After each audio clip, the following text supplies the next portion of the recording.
Without engines, Southern Airways Flight 242 is plummeting from the sky. There's also another dire consequence of the engine failure. Normally, the engines generate electricity for the instruments, radios, and hydraulics. When the engines quit, all of these systems fail. APU deployed.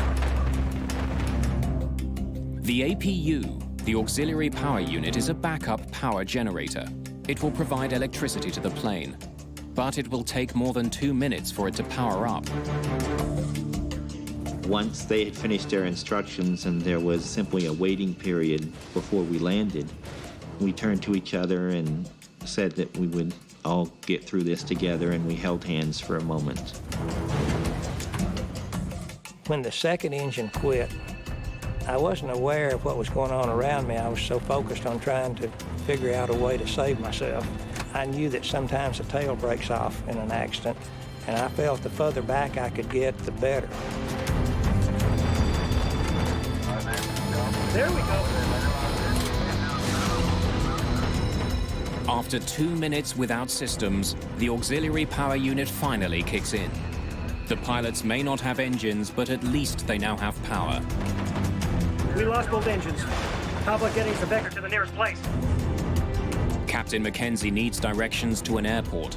The flight can only stay airborne for another 6 minutes. Dorbin's Air Force Base is 32 kilometers away. It has a runway that's long enough for a DC-9. It also has full emergency services. Southern 242, roger. Turn right heading 100. Will be vectors for a straight-in approach to Dobbins. Runway 11. It's Dobbins weather, Bill. How far is it? How far is it? Lyman Keele knows Dorbin's Air Force Base intimately. He trained there, and it's now his home base as a Navy Reserve pilot. He's landed there frequently. Declare an emergency, Bill. Right now, Keele's familiarity with Dorbin's is the only advantage this crew has. Less than 16 kilometers away lies the town of New Hope, Georgia. Sadie Hurst sees no signs of an advancing storm. It was an absolutely beautiful day. The children were playing outside. They were riding their bicycles up and down the driveway.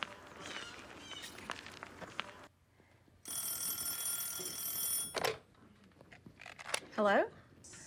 Hey, you. My husband worked in Atlanta, and he kept his radio on the Huntsville radio station. And he called me, and he said, honey, we've got some bad weather coming in. He said, you need to get the kids in.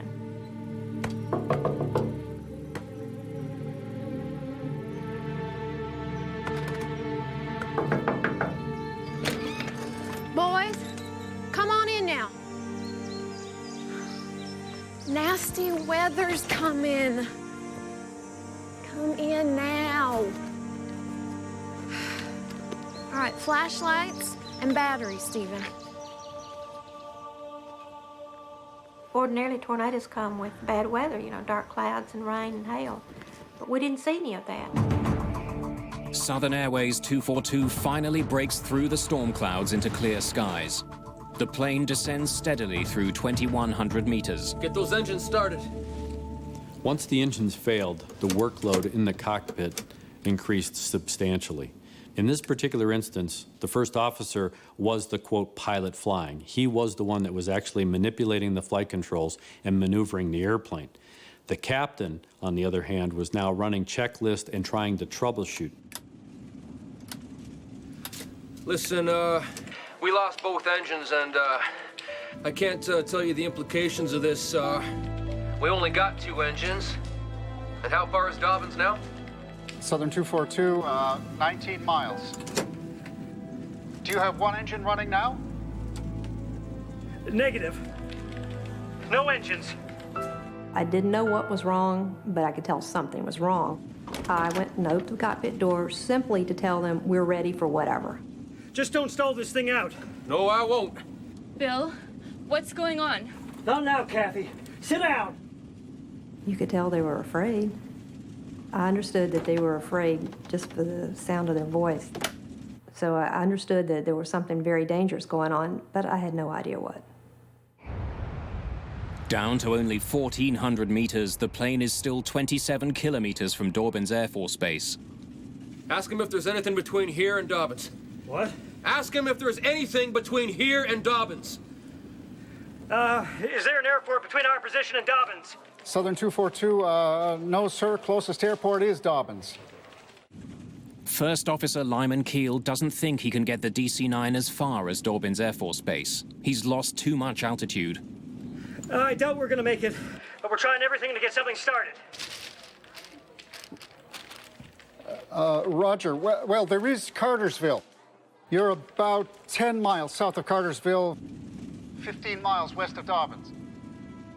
Keele needs a closer airport. Cartersville seems like a good choice. We'll take a vector to that, yes. We'll have to go there. Can you give us a vector to Cartersville? All right, turn left, heading 360. Will be direct vector to Cartersville. Air traffic controllers in Atlanta see no other options. They direct Flight 242 to Cartersville Airport. As the pilots seek out an airport, the flight attendants still don't know what type of landing to prepare for. They wouldn't talk to me. When I looked in the door, the whole windshield was cracked. So what do we do? I think we've lost both the engines. I thought so. Okay. Kathy, have you briefed all your passengers? Mm-hmm.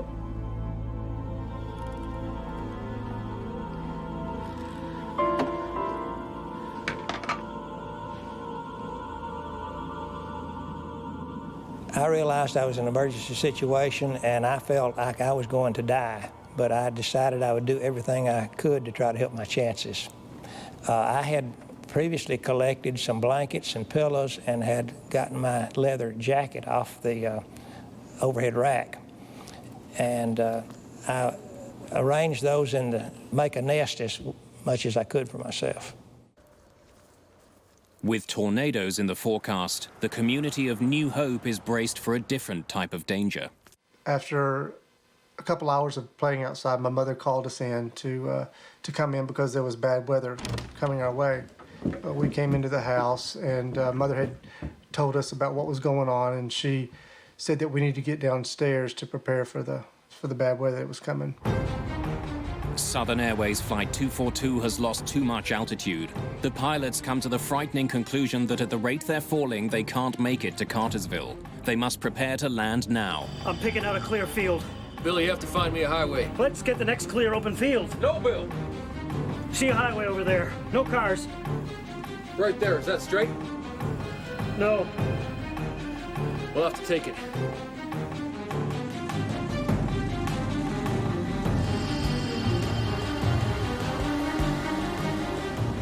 Lyman Keele decides to bring the plane down onto a rural highway, Georgia State Highway 92. Captain Bill McKenzie radios Atlanta Air Traffic Control with the bad news. We're putting it on the highway. We're down to nothing. The clock runs out on Southern Airways 242. Sweet Jesus. With no engines, First Officer Lyman Keele lines up the aircraft for an emergency landing on the highway that runs through New Hope, Georgia. In the last minute, we did a steep left bank in which we were able to see the pine trees that were very close to the aircraft. Flaps. They're down to 50. Oh, God, Bill. I hope we can do it. Without training on how to land a DC-9 with no engines, First Officer Lyman Keele's attempt is entirely improvised. Lyman Keele is a young man who has just come back from the proving ground of Southeast Asia, where he was a naval aviator.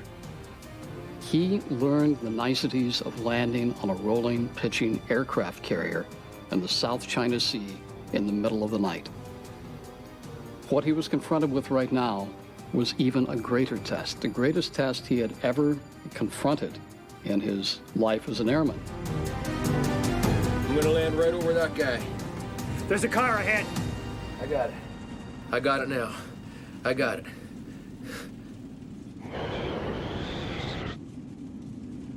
Brace for impact! The Southern Airways flight touches down on State Highway 92. When the aircraft touched down, the first touchdown was very very nice. It was smooth. It seemed like it was going to work and everything was going to turn out okay. And then it immediately bounced back up in the air and slammed down. Each bump that we made seemed to be harder and louder than the previous one. The plane smashes into New Hope. Before the plane completely stopped moving, there was fire blowing through the cabin. I felt my face burning, even though I tried to cover it with my leather jacket.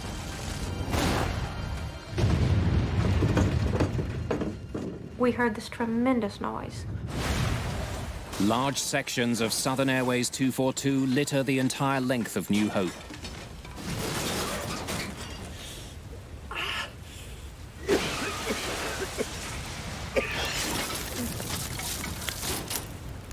Come on, damn it.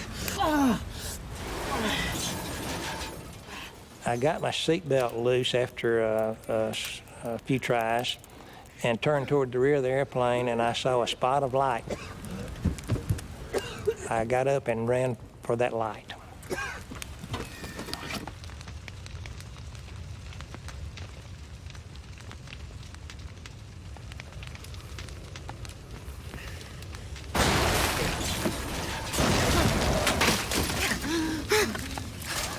I could not believe I was alive.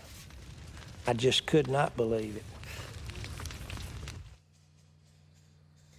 Where I found myself after we woke up was sort of indescribable. I was sitting by the front entry door. We have a coat closet that was adjacent to it and the back wall that the jump seat's strapped to. All three of those walls had collapsed and rolled into like a little triangle ball area. And there was just enough room for me inside. And I could see a crack of light, and I thought, I'm going through that crack of light, come hell or high water. In the very next instant, as if I had just blinked my eyes, instead of seeing the carpet between my feet, I suddenly was looking at blue sky above me. I realized I was lying flat on my back in the dirt. Everything to the left of me was flaming wreckage. I didn't even recognize it as being the plane that I had just been thrown out of. I thought it was maybe a house that we had hit. Stewardess Sandy Pearl also escapes safely. She's able to help others.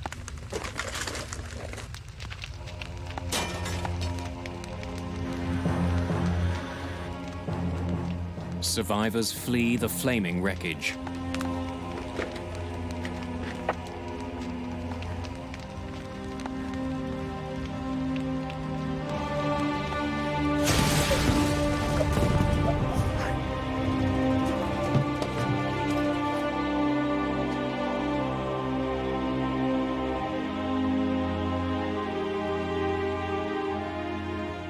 When I got to the top of the basement steps to close the door, I saw a red reflection like fire in the door.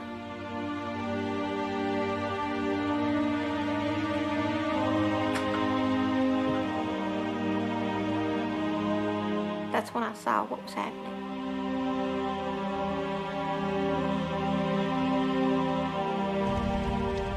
I saw smoke and fire.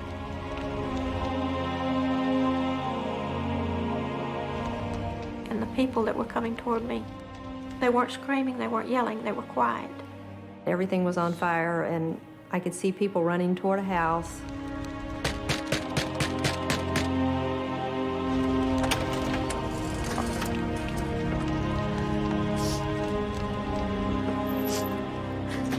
I need to use your phone.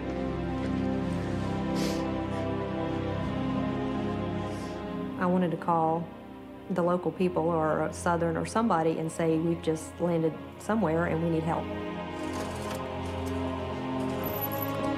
It just became a blur. They just kept coming.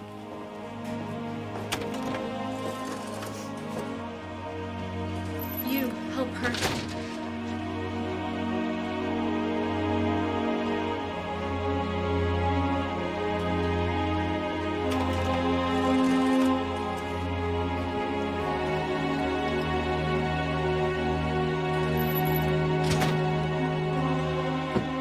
I got back to the kitchen and I was just circled by people. They knew they were in a house, and I guess they felt safe, and they needed somebody to help them. I was still frantic. I was still trying to move as quickly as possible and do as much as I could at the time.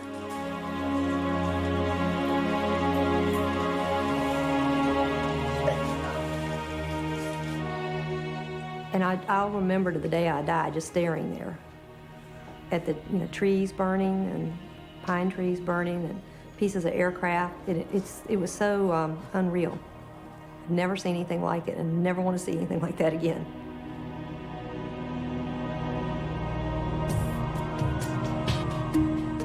"72 people, including pilots Lyman Keele and Bill McKenzie, die in the crash of Southern Airways Flight 242. Investigators would soon uncover a tragic series of miscues and coincidences that caused the plane to crash.